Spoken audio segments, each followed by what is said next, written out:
Bonjour et bienvenue à notre tout premier épisode de Dauphine Alumni Beyond Borders. Je suis Ada Chu, votre animatrice pour cette série où nous partons à la rencontre des responsables de chapter de Dauphine Alumni à l'international. Aujourd'hui, j'ai la chance d'être accompagnée de Yves Pascal, le responsable du chapter Dauphine Alumni à Singapour. Bonjour Yves Pascal. Bonjour Ada. Merci beaucoup pour ton temps. Ça fait combien de temps que tu n'es pas revenu à Dauphine ? En fait, je suis revenu il y a quelques années à Dauphine bien. Pour un événement que j'organisais ici. D'accord. Mais effectivement, ça fait bien longtemps que j'ai étudié ici. Parfait. Maintenant, est-ce que tu peux nous présenter, parler de toi, nous dire un petit peu ton parcours Mon parcours par rapport à Dauphine, en fait, j'ai fait une première université avant Dauphine et j'ai eu la chance d'intégrer en 86 le DSS 203 spécialisé sur les marchés financiers. Et donc, je suis sorti en 1987 de Dauphine. De Dauphine. Et qu'est-ce que tu as fait ensuite à la sortie, jeune diplômé de Dauphine? Et donc, jeune diplômé, c'était la grande époque des marchés financiers, des produits dérivés. Et donc, en 1987, en juin 87, j'ai intégré une banque qui s'appelait à l'époque la Banque de l'Union européenne, qui est rentrée par la suite dans le groupe Crédit Mutuel CIC. Et je suis rentré pour commencer à travailler sur le MONEP, les indices sur actions et options. Wow. Et donc, voilà, j'ai démarré durant l'été. Le marché a ouvert en septembre, quelques mois avant le krach d'octobre 87. Quel parcours! Et après ça, qu'est-ce que tu as fait? Et donc, j'ai travaillé sur les dérivés pendant 5 ans. Et j'avais toujours eu comme souhait de devenir gérant de portefeuille. Et donc, j'ai eu l'opportunité de faire la SFAF, la Société française des analystes financiers, pour devenir analyste financier. Et en 92-93, j'ai eu l'opportunité d'entrer dans le département de gestion de portefeuille, où j'ai géré notamment des fonds d'épargne salariale, un fonds de small cap, un fonds de valeur britannique, et j'ai créé un fonds convertible. Donc, j'ai fait ça dans cette banque pendant 5 ans supplémentaires. À Paris, donc? À Paris. Tout ça, c'était à Paris. Tout ça, c'était à Paris? Paris, rue Gaillon, à côté de l'avenue de l'Opéra. Très bien. Et après, est-ce que de Paris, comment tu es arrivé à Singapour? C'est quoi cette histoire? Il y a eu une étape entre la banque que j'ai quittée fin 97, que j'ai quittée en fait pour monter une société de gestion de portefeuille avec mon associé. On a créé une société de gestion et on a géré ensemble des fonds en actions internationales pour une clientèle institutionnelle et également une clientèle de riches particuliers. Et j'ai co-dirigé cette société pendant 11 ans. Et 11 ans. Pendant 11 ans, voilà. J'ai été coaché au début des années 2000 dans ce cadre-là. Et sur 11 ans, j'ai recruté, coaché, formé, mentoré une trentaine de personnes dans cette société que j'ai co-développée avec mon associé. Et qu'est-ce qui t'a amené donc ensuite à bouger, à quitter Paris pour un autre pays? Et donc, comment j'ai quitté la France? J'ai quitté la France en 2009. J'ai mon ex-femme qui était senior directeur chez Cisco Systems, qui a eu une opportunité dans le cadre de cette société d'aller à Sydney, en Australie. D'accord. Et donc j'ai quitté la France et j'ai passé 1 an et demi à Sydney. Après avoir travaillé pendant 22 ans, ça a été un sas pour moi. Donc j'ai surtout voyagé en Asie-Pacifique. J'ai fait un certain nombre de choses pendant 1 an et demi. J'ai dit à mon associé que je lui laissais les rênes de l'activité.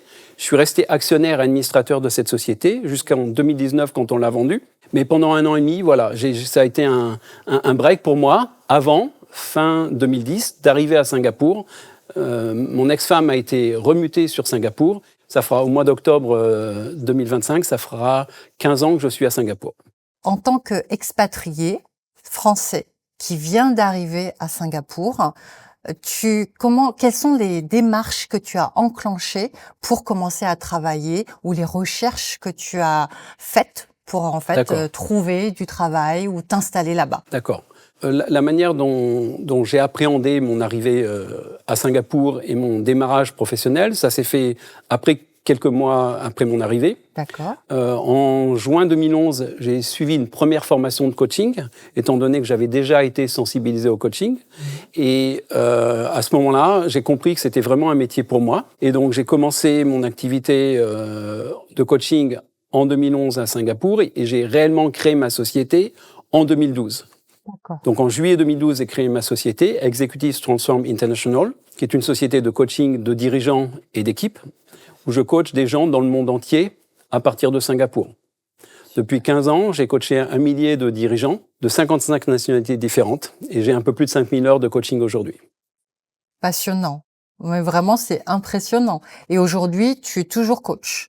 Aujourd'hui, je suis toujours coach et je coach des dirigeants et des équipes dans le monde entier, en Asie, au Middle East, aux États-Unis, en Europe, tout ça à partir de Singapour. Super.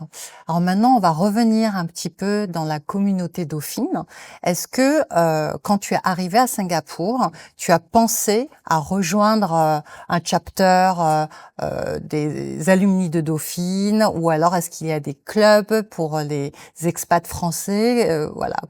Pourquoi l'idée en fait de devenir aussi responsable de chapter de Dauphine à Singapour? Voilà.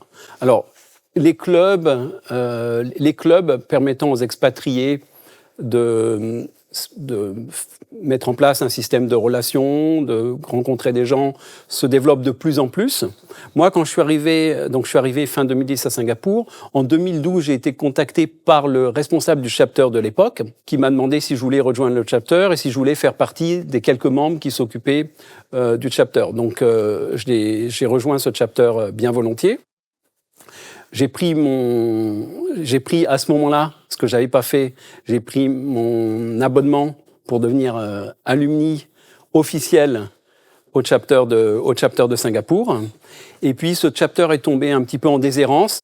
Et il y a un peu plus de 5 ans, bientôt 5 ans et demi, Dauphine Alumni m'a proposé de reprendre le chapter. Et donc, j'ai repris le chapter de presque zéro. J'ai constitué un premier groupe d'une 20aine de personnes. Super. Et puis 40, et puis 60. Et donc, 5 ans et demi plus tard, on est un groupe de 80 personnes. Je pense qu'on est plus que ça à Singapour en tant qu'ancien de Dauphine. Mais aujourd'hui, j'ai un groupe de 20 personnes que j'anime avec environ 8 à 10 événements par an. 8 à 10 événements par an. Vraiment impressionnant. Bravo pour justement l'enthousiasme que tu mets pour animer le chapter Singapour. Est-ce que tu peux me donner quelques exemples d'événements que vous organisez là-bas? On a des événements un peu rituels. Donc, courant septembre, début octobre, on va faire un événement de rentrée. Début janvier, on fait une galette des rois. Un peu avant l'été, on se réunit parce qu'il y a des gens qui parfois partent, il y a des gens qui sont sur le point d'arriver. Donc voilà, on a quelques événements clés. Et puis j'organise des dîners, j'organise des déjeuners afin de permettre à ceux qui sont disponibles de se retrouver, de passer un moment ensemble. D'accord. Et est-ce que tu peux nous expliquer comment on fait pour rejoindre le chapter Singapour? Alors c'est très simple. On contacte Dauphine Alumni. Ou on me contacte. Si on contacte Dauphine Alumni va vous donner mon numéro de téléphone. Vous pouvez me contacter sur WhatsApp ou mon numéro ou mon email. Et donc, vous prenez contact avec moi. Moi, je fais une veille et régulièrement, je cherche au travers de LinkedIn s'il n'y a pas des personnes qui sont arrivées. De plus en plus, maintenant, étant donné qu'on est 80, il y a aussi beaucoup de membres qui me disent « Tiens, j'ai un ancien étudiant qui était avec moi il y a 15 ans, il y a 20 ans ou il y a 5 ans et qui vient d'arriver à Singapour. Est-ce que je peux le mettre en relation avec toi? Il souhaiterait rejoindre le chapter. » Est-ce qu'on peut dire que le chapter Singapour aujourd'hui joue un rôle de facilitateur pour l'intégration en fait dans la vie à Singapour? Oui, effectivement, puisqu'il y a des nouveaux Dauphinois qui arrivent à Singapour et qui prennent contact avec moi. Je les mets en relation avec d'autres personnes, je réponds à leurs questions. Je leur donne des informations sur la vie à Singapour, les endroits où les clubs, les autres clubs ou les autres organisations qui seraient intéressants pour eux de rencontrer. Donc effectivement, je joue ce rôle-là. Ce qu'on a fait ces 2 dernières années aussi, lors de la galette des rois de début d'année, on a invité des étudiants qui sont en échange en grande partie avec SMU, Singapore Management University, qui arrivent pour 6 mois d'échange de Dauphine. Et donc, on les invite à la galette des rois. Et donc, ils peuvent rencontrer en même temps des anciens Dauphinois. Et régulièrement aussi, ou des Dauphinois qui me contactent directement par LinkedIn, ou des Dauphinois qui sont envoyés par Dauphine Alumni vers moi, qui sont par exemple en France ou dans un autre pays, m'appellent pour pouvoir savoir comment venir à Singapour, comment ça se passe. Et aussi, les 2 dernières années, avec un alumni de Dauphine, nous avons organisé 2 webinaires ces 2 dernières années sur le sujet comment venir faire un stage ou comment venir travailler à Singapour. C'est vraiment passionnant et c'est très utile parce que je suis certaine qu'il y a beaucoup de jeunes diplômés de Dauphine qui souhaitent justement avoir des informations sur comment aller à l'étranger, s'installer à l'étranger. Et notamment, c'est vraiment une aide précieuse que tu leur apportes. Donc c'est très intéressant aussi de savoir que tu invites aussi des étudiants qui sont en échange à Singapour, qui sont pas forcément des alumni, donc ils sont toujours dans leurs études. Donc eux aussi sont les bienvenus. Alors, eux aussi sont les bienvenus toujours, et s'ils sont là quand on fait des événements, voilà, ils sont invités et effectivement ils sont les bienvenus. Alors Yves Pascal, j'ai 2 dernières questions pour toi. La première, c'est quel est le conseil que tu donnerais à un jeune diplômé dauphinois, voilà, pour trouver leur dream job? Vu que toi, tu es coach, mentor, je suis sûre que tu as un conseil vraiment qui vaut de l'or. Deuxième question, c'est quel est le conseil que tu donnerais à un jeune dauphinois qui veut s'implanter à Singapour? Alors, pour répondre à ta première question, il y a quelques points importants qu'on n'a pas forcément toujours l'opportunité de faire. Je pense que pour trouver son dream job, il faut déjà bien se connaître. Donc, il faut connaître ses forces. Très important. Il faut connaître les points qu'on peut être amené à travailler pour pouvoir avoir la meilleure réputation possible dans notre environnement professionnel. Et il faut aussi comprendre ce qui est important pour nous, nos drivers, nos motivations.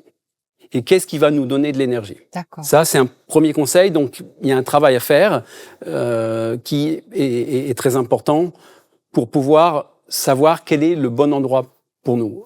Donc, se connaître soi-même. Se connaître soi. D'accord. Pour moi, et je reprends une phrase qui est une phrase de Thomas Chamorro-Premuzic, qui est l'ancien CEO de Hogan, qui est un assessment que j'utilise, mais qui est maintenant le CIO de Manpower, et qui dit « Le talent, c'est une personnalité au bon endroit ». Et donc, il faut connaître sa personnalité pour trouver son bon endroit. Après, c'est important de continuer à développer ses compétences, ses connaissances, et surtout à développer une expérience. Parce que par la suite, pour changer de travail, pour continuer à progresser, les gens ne viennent pas seulement chercher vos connaissances intellectuelles, mais ils viennent chercher une expérience. Voilà 2 conseils clés que je donne et que je donne à toute personne, quel que soit leur niveau et quelle que soit leur ancienneté dans leur carrière. J'ai fait une petite statistique sur les 80 membres qu'on a. En fait, on a moins de 5% des membres qui sont diplômés depuis moins de 5 ans. Donc, en majorité, les membres de Dauphine à Singapour sont des gens qui ont 10 à plus années d'expérience. Donc, Singapour peut être un bon endroit si on a les portes d'entrée. C'est pas forcément toujours très facile, mais si on est prêt à faire un stage de plus de 6 mois, il y a moyen de trouver des stages de longue durée. Si vous venez pour un stage court, ça va être plus compliqué. Donc, venez expérimenter ou venez, si vous êtes dauphinois, essayez de faire un échange, comme je le disais, avec Singapore Management University. Ça vous permet de découvrir Singapour, de continuer à vous former. Et aussi, l'intérêt quand vous êtes à Singapour, c'est que vous pouvez voyager très facilement dans toute l'Asie-Pacifique. Après, pour revenir à Singapour plus durablement, moi, je conseille de faire ça après 6, 7, 8 ans d'expérience, quand vous avez vraiment un métier, quand vous avez vraiment des compétences, et que ces compétences peuvent matcher avec les besoins d'un certain nombre d'entreprises, ou françaises ou internationales, qui sont à Singapour et qui ont souvent leur hub à Pâques, à Singapour. Merci Pascal pour ce partage et encore merci pour ton engagement au sein de la communauté de Dauphine Alumni. Avec plaisir, Adam. Merci. Si cette conversation vous a plu, suivez Dauphine Alumni pour découvrir d'autres histoires de responsables de chapter à l'international, mais aussi le parcours de diplômés qui font rayonner Dauphine à travers le monde. C'était Dauphine Alumni Beyond Borders. Merci et à bientôt pour notre prochain épisode.